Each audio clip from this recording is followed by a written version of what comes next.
چلیے میں نوجوانوں سے کہتا ہوں، بزرگوں سے بھی کہتا ہوں، چلیے ایک پریکٹیکل کیجیے آپ صرف 1 مہینہ، only 1 month نماز کو قائم رکھیے. کچھ بھی ہو جائے، ٹرین چھوٹتی ہے چھوٹ جائے، گاڑی چھوٹتی ہے چھوٹ جائے، کچھ بھی ہو جائے، لیکن نماز مت چھوڑیے. میں پریکٹیکل بات کہہ رہا ہوں. 1 مہینہ اس پر قائم رہیے، پھر 1 مہینے کے بعد نماز خود ہی آپ کو نہیں چھوڑے گی. آپ کر کے تو دیکھو یار، کر کے تو دیکھو میرے پیارے، پھر دیکھو کیا لطف آتا ہے. آج تمہیں سایہ بھی ڈرا رہا ہے نا، سایہ سے بھی ڈر لگ رہا ہے نا، نماز کو اپنے سینوں سے لگا دو. خدا کی قسم ظلم و تشدد کی کیسی ہوئی آندھیاں بھی چلیں گی نا، اس سے بھی خوف نہیں آئے گا تمہیں. جو بندہ 5 وقت اپنے رب کی بارگاہ میں حاضر رہتا ہو. ارے بھائی، ایک آدمی ہے جو منسٹر کی آفس میں کام کرتا ہے، اور دوسرا آدمی جو آفس میں کام نہیں کرتا لیکن 3 بار پرائم منسٹر کے پاس جاتا ہے. تو دیکھیے کیسے سینے چوڑے کر کے چلتا ہے وہ. اس کا آنا جانا پی ایم کے آفس میں ہے. دیکھیے اس سے لوگ ملتے، ارے صاحب یہ پی ایم کے یہاں، اس سے پی ایم سے تعلقات ہیں، پی ایم کے یہاں آ جاتا ہے، ہمارے پریزیڈنٹ سے اس کے تعلق. دیکھیے کتنا بے خوف گھومتا ہے اس ملک میں. اور تم، اللہ نے کتنا فضل فرمایا کہ 5 وقت تمہیں یہ سعادت نصیب کرتا ہے.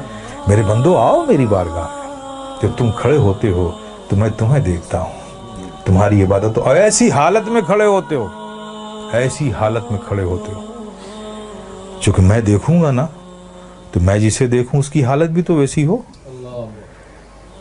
پیارے آقا صلی اللہ علیہ وسلم ارشاد فرماتے ہیں کہ رب نے فرمایا جب ایک بندہ نماز کے لیے مسجد میں جاتا ہے اور نماز کے لیے وہ کھڑا ہوتا ہے تو کھڑے ہونے سے پہلے رب فرماتا ہے فرشتوں سے، اے فرشتوں، اس کے اندر جتنے گناہ ہیں نا وہ اس سے جدا کر لو، نکال لو، ان سارے گناہوں کو الگ کر دو اس سے.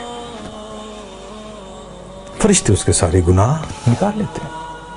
اب بتائیے سارے گناہ نکل گئے اور آپ نماز میں کھڑے ہو گئے، اللہ اکبر، اور رب کی توجہ آپ پر، رب آپ کو دیکھ رہا ہے، آپ اس کی عبادت میں کھڑے، گناہوں سے خالی ہو گئے. آپ سوچئے اب نماز ادا کر رہے ہیں صدق دل سے، میاں انہماک کے ساتھ، رب کے ذکر میں، اس کی یادوں میں مستغرق ہو کے آپ جو بھی دعا مانگو، گناہ الگ کر لیے گئے، عبادت میں ہو، رب کی بارگاہ میں ہو، دعا قبول نہ ہو. لیکن دیکھیے ہماری مادیت کا اثر دیکھیے کہ وہاں بھی ہمارا ذہن بھٹکتا رہتا ہے. آپ سمجھ رہے ہو نا. پھر اس کے بعد کیا ہوتا ہے جب وہ بندہ نماز سے فارغ ہوتا ہے، کتنی بڑی نعمت ہے آپ سوچو. نماز سے فارغ ہوتا ہے تو فرشتے پوچھتے ہیں مولا وہ جو نماز سے پڑھنے سے پہلے اس کے گناہ الگ کیے تھے، وہ جو سب رکھے ہوئے ہیں الگ، اس سے یہ نماز سے فارغ ہو گیا، اب اس کا کیا کروں، اب اس کا کیا کروں. تو رب فرماتا ہے جب تم نے الگ کر لیا ہے تو الگ ہی رہنے دو. آئے ہے، کتنی بڑی نعمت سے ہم محروم ہو رہے ہیں خدا کی قسم ہیں. اس لیے میرے عزیز، میرے پیارے، یہ بہت بڑی نعمت ہے، بہت بڑی نعمت.